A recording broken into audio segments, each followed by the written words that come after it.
The 4% rule gets talked about quite a bit in retirement planning, but to be honest, it's always been more of a rough guess than a golden rule that you need to follow. And actually now it's being revised once again to 4.7%. So does this mean your retirement paycheck just got a raise, or is this just another headline that oversimplifies a complex decision?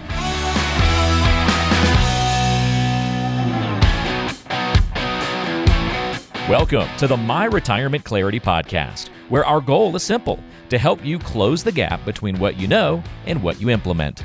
The team at Perkins Wealth Management does this by helping good people make great decisions so they can enjoy an amazing retirement. And now, here's your host and financial advisor, Lee Perkins. Welcome in. This is My Retirement Clarity. Ben George with Lee Perkins at Perkins Wealth Management. And Lee, the 4% rule, this has been around for a little while now, but it's interesting to see that it's been revised a little bit, which is actually a good thing because these things are always evolving and changing, right, when it comes to retirement planning? Yeah, this will be a lot of fun because I think the 4% rule is one of those obscure things that most people that we run into seem to have heard about, but They have limited information, limited thoughts on how to actually make it work in a real world environment. So hopefully we can provide some real value here today on the show. Yeah, I think anybody that tries to do it themselves, this is kind of probably one of the first things you come across, right? When you're trying to figure out how to make your money work in retirement. Well, follow the 4% rule because it's been around since 1994. So about 30 years it's been around. But it's interesting because it has been changed here, Lee. Now we're going to link an article in the show notes really here to kind of give you a little more background, but just explain that 4% rule for us here, Lee, for those that aren't familiar with it or don't quite know what it means. Yeah, so the 4% rule basically means if you withdraw, it's a comfortable withdrawal rate. So if you withdraw 4% from your assets every year, it gives you a reasonable chance of not running out of money. Now, there's all kind of crazy scenarios that would probably poke a hole in that rule, but for the most part, for most people, that's the general rule. The problem is that sometimes people do get mixed up with, okay, well, I just want to live on the interest. If I just get 4% every year, I'll never have to touch the principal. I'll just live on the interest. And as we've discussed here on this show before many times, just living off the interest is a flawed concept because you don't get interest every year. Some years the market is down and there's no interest to get, so you can't withdraw that. So, yeah, I do think, again, 4% rule just kind of as a general rule of thumb has been pretty good, but obviously we got some changes based on some new data. Well, it's actually interesting in this article. It says that when he put this together 30 years ago, he found that the number was actually 4.15%, but later it got rounded down just to become this kind of nice, clean 4% rule that the media has covered for a while. But that's actually changed now. So this new book that he came out, and there's a link to it again in the show notes, he introduces this 4.7% rule with some new recommendations on kind of how to approach things, including kind of a different mix of asset classes as well. Yeah, I think this is where some people get stumbled. They stumble a little bit and make some mistakes because they get too caught up into those different asset classes. And obviously that does make sense. You want to make sure you're diversified across many asset classes and different things like that. But I want somebody, rather than get too caught up in what they're investing in and what that looks like, I want them to not just take, what is this? He's recommending 4.7%. Not just take 4.7%. Let's see what your real needs are. And then we can go from there and to develop a strategy, because sometimes 4.7% might be plenty. Sometimes you might really need 7%. But how long do you need that 7% before we can go back to a lower percentage? And then what does that do to your overall chance of long-term success? So, the way we do planning here in the office is we stress test it, put it into the computer, and we play sort of what-if scenarios. So it's definitely not a one-size-fits-all answer in our experience, because that just can't work for everybody. Yeah, again, that's the beauty of planning with a team like JL Perkins Wealth. You're going to make sure that you're finding a number that works for what you need and what you have right now. But I think the other kind of thing to note here from this article is that this isn't necessarily a green light to spend more, right? Just because you can pull out a little bit more money every year doesn't mean you can necessarily spend a lot more. Yeah, so one of the questions that I'm asked many times of people coming to the office, I would say maybe not many times, but a good number of times, people will say, well, hey, how much can I spend? And so then I go back to maybe what maybe early on in marriage, what my wife would say is, I need to define the difference or determine the difference between a need and a want. And so it's not how much can you spend, it's how much do you need to spend. And so that gets back to, let's figure out what our income sources are, what money do we have coming in, and then what money do we have going out in retirement, and then we fill that gap. And if it fits within kind of what we think is the recommended withdrawal percentage, then we can build in some buffer, but don't just take 4.7 just because that's what the math says that you can take, because the reality is how much money you need from ages 60 to 70 is going to vary greatly with the money that you need from ages 70 to 75 or even 70 to 80. And then from 80 on, it varies again. So it's all about what you need, not necessarily what you want. Yeah, absolutely. Again, you can read that article in our show notes as well. And, before we're going to talk about some of the takeaways you can have from this and maybe some of the things to be thinking about if this new kind of rule of thumb is adjusted across the board. But as we do that, again, this is kind of the next phase of your retirement, right? Is this planning for income and how to withdraw and where to take money from. But it kind of fits in for that book that you've put together, Lee, for people that want to just reach out, that listen to the podcast and want to learn more. The Next Phase book offer is a great place to start. Yeah, so that really does kind of dovetail into the second part of the podcast here. So Next Phase is the subtitle of the book is How to Retire in a Year or Less Without Regrets. And because we don't want somebody to retire and have any regrets. And so we wrote the book with just the objective of giving people good, solid advice that they can apply. Not anything that's complicated, that you have to go get a finance degree on doing it. Just good, common sense things. Short, easy to read book. Again, you can text the word Next Phase to 478-475-2050.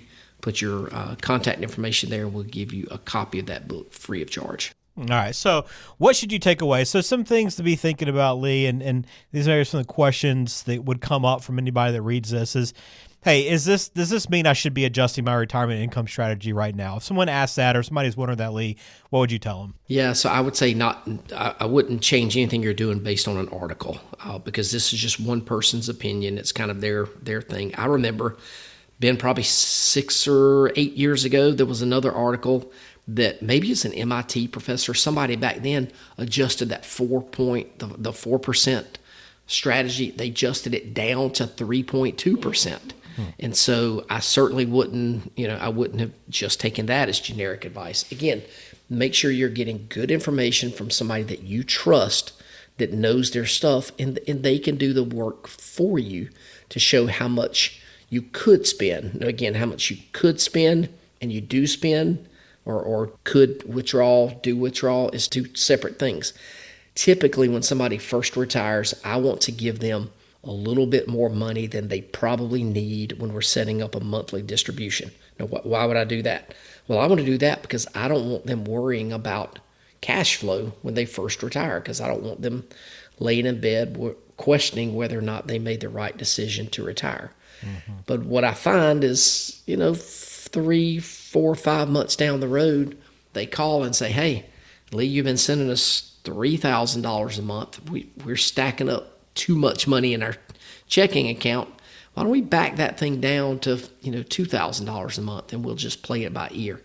That's what income planning is. We're going to have enough flexibility to make sure that we can adjust your withdrawals based on what happens for you in retirement. Hey folks, Lee Perkins here. I wanted to tell you about our brand new book called Next Phase, How to Retire in a Year or Less Without Regrets. It's all about helping you prepare for the next phase of your life, whatever that looks like for you. So, if you're ready to make the most of your next phase, or if you're already retired and aren't sure you're doing all you can to get the most out of your retirement, then you'll want a copy of this book. All you have to do is text Next Phase to 478-475-2050, and we'll send you a copy right away. You can also access additional resources and register for one of our upcoming workshops at our website, www.myretirementclarity.com. Thanks for listening. Now back to the show. And I think a lot of people would kind of hear this or read this article and go, well, does this mean that 4% rule was wrong all along? No, definitely not. It was not wrong all along. The 4.7 new one is not all the way right. The one that I just referenced, it was 3.2, is not all the way. They're just collecting new information, and this is just one person's opinion, one study that we're referencing here. You could probably search the term, does the 4% rule still hold water, and you're going to get varying opinions on both sides. But as a general rule, when I know very little about somebody's situation, if somebody comes in and they've got $500,000 and they tell me they want to take $70,000 out every year, I can look at that and say, all right, that's way more than 4%. There's a pretty good chance they're going to run out of money. Now, you also have to take into consideration how old somebody is. If they've got $500,000 and they're 80 years old, and I'm not trying to write off somebody that's 80, but they don't have that much longer to live. So maybe it won't be that, it's not as much of a risk for that person to withdraw 4% than it would be for somebody who's 58 to withdraw 4%. Yeah, good point. 4% or more. Yeah. And the 4% rule might be, or 4% might be your number too, right? It could still be absolutely the approach. So it doesn't mean it's necessarily wrong. But I know that 4% rush is kind of one aspect of this, right, Lee? I'm curious what factors should people be considering that actually maybe matter more than the actual percentage you're withdrawing? Yeah, so the number one thing would be need. If you have to have the money, then withdraw it. You just need to know the consequences of withdrawing whatever it is that you decide to withdraw.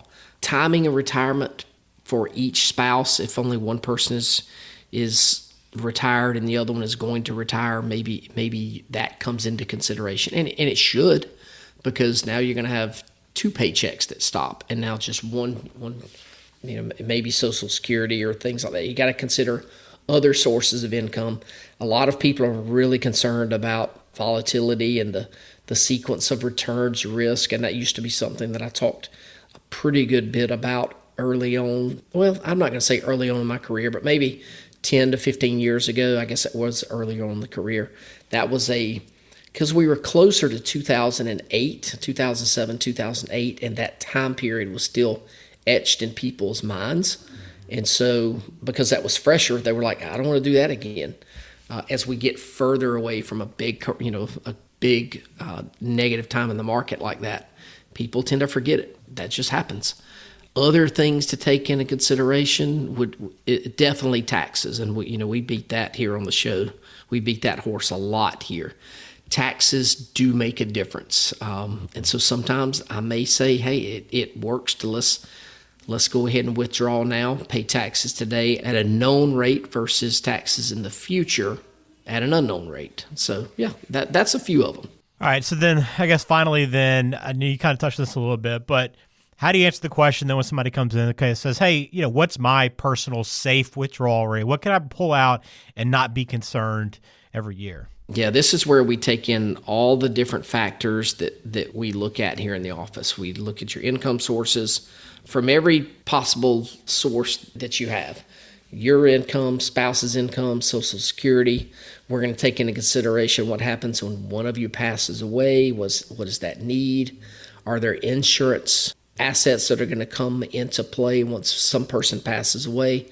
But at the end of the day, I'm going to look at it and say, okay, if somebody is 60 years old, we're going to circle back around to this 3 phases of retirement: the go-go years, the slow-go years, and the no-go years. I want you to spend more money in your go-go years when you're young enough to go and do things that you can't do when you're older. So probably take out a little bit more, knowing that you can't take out a higher amount your entire life. That would be reckless. So again, I tell people that come in, this is your money. You can do what you want with it. I encourage my clients to spend their money. I don't want you to just invest your money and come in and let's look at the TV screen and see that balance just increasing and smile and say, well, isn't that really cool? No, I would rather your balance stay exactly what it is this year than it was last year, because you spent $70,000 doing something that you wanted to do, not going out and buying something unless that's what brings you joy. But going out and building memories, spending time with people you want to spend time with, then we figure out how much money you need. I think that's the best way to do income planning and setting that withdrawal rate. It's different for everybody. Yeah. Well, again, this is a great reminder, this episode, that, rules of thumb, they a great way to start a conversation, but they shouldn't be the thing that ends it, right? The real value is going to lie in that building a plan that adapts, not just kind of following these market trends, but something that follows your life, your goals, the risks you're actually facing, right? So again, a reminder for anyone that needs to kind of figure out where they want to go, the best thing to do is begin that conversation. And that's why we offer the opportunity to talk with Lee. Just go to talkwithjlp.com, schedule a time to talk. And I know this is kind of one piece of what you're discussing, right? Yep, absolutely. And so that's, if you go to that website and click a button, hop on the calendar, you're going to spend 10 or 15 minutes with me. That's it. And we're just learning a little bit more about you, your situation, and see how we can help you figure out what the biggest concerns are that you have, and see if we can add some value. I did a call this past Friday. It was a different call, but on that phone call, I learned more about their situation. Man, this person's wife is concerned way more about the debt that they have, and they've got a lot of money. And when they come back in the office, I'm going to say, hey, would it make your world better if you didn't have any of this debt? And she's going to go, yeah. And then I'll be able to show her in our computer system, hey, let's just take money out, write a check, pay off all this stuff, and then you probably should just retire. The husband knows that, but the wife is still not there yet. So those are the things that we work towards initially on a phone call. Great. Well, thanks for taking us through that, Lee. And again, if you have any questions, go to talkwithjlp.com. Again, talkwithjlp.com. You'll be able to click a button, begin having that conversation with Lee and talk about these things, because you want to get this income planning right. It's such a huge part of retirement. So I'm glad we could kind of provide some information. Interesting to see. If you want to read this article, check it out in the show notes to kind of see that change in percentage and some kind of thoughts behind that. But enjoyed this conversation today with you, Lee, and I hope you enjoyed it as well. Please subscribe wherever you listen to My Retirement Clarity. We'll be back again pretty soon with another episode, so stay tuned.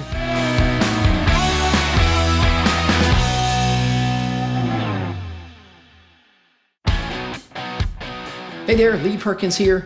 If you're like a lot of folks, you've been listening to this podcast for a long time now. But I've got an important question for you.